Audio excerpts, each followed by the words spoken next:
તો દક્ષિણ ગુજરાતમાંથી 121 બાંગ્લાદેશી મળી આવ્યા છે। દક્ષિણ ગુજરાતમાં 1000 શંકાસ્પદોને ડિટેન કરાયા હતા। બાંગ્લાદેશીઓની તપાસ માટે જે છે તે તજવીજ હાથ ધરવામાં આવી છે। તો દક્ષિણ ગુજરાતમાંથી 121 બાંગ્લાદેશીઓ જે તે ઝડપાયા છે। અધિકારીઓએ બાંગ્લાદેશીની પૂછપરછ પણ કરી છે। બેંક એકાઉન્ટ અને મોબાઈલ નંબર આધારે તપાસ હાથ ધરવામાં આવી છે। જે એકાઉન્ટથી બાંગ્લાદેશમાં વ્યવહાર થયા તે તપાસ કરવામાં આવશે।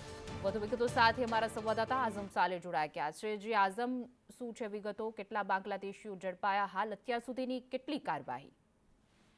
દક્ષિણ ગુજરાતમાંથી અંદાજિત 1000 જેટલા શંકાસ્પદ બાંગ્લાદેશી હોવાના કારણોસર ડિટેન કરાયેલા વ્યક્તિઓમાંથી માત્ર દક્ષિણ ગુજરાતના 121 બાંગ્લાદેશી મળી આવ્યા છે। રાજ્ય સરકારે કેન્દ્ર સરકાર પાસે સેન્ટ્રલ આઈબીની ટીમની માંગણી કરી હતી। બાંગ્લાદેશીઓની તપાસ માટે આ માંગણી કરાતા તાત્કાલિક બંગાળથી એક ટીમ સુરત આવી હતી અને ગુજરાતમાં અલગ અલગ જગ્યા પર આ ટીમો પહોંચી ગઈ છે। સ્ટેટ આઈબી તેમજ સેન્ટ્રલ આઈબીના અધિકારીઓએ બાંગ્લાદેશીઓની કરી હતી પૂછપરછ એવું સૂત્રો જાણવા મળી રહ્યું છે। સાથે જ બેંક એકાઉન્ટ અને મોબાઈલ નંબરના આધારે પણ તપાસના ચક્રો ગતિમાન કરવામાં આવ્યા છે એવું સૂત્રો જણાવી રહ્યા છે। બાંગ્લાદેશમાં વ્યવહાર થયો હશે તે લોકોને દેશમાંથી બાંગ્લાદેશ પરત મોકલવામાં આવશે। સાથે જ હાલમાં 121 માંથી 50 પુરુષ, 43 મહિલાઓ અને 19 બાળકોનો સમાવેશ થાય છે।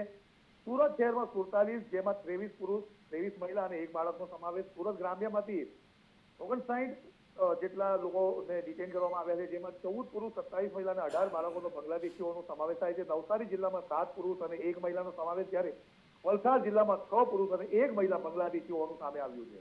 જી જી આઝમ, સમગ્ર માહિતી બદલ આપનો આભાર।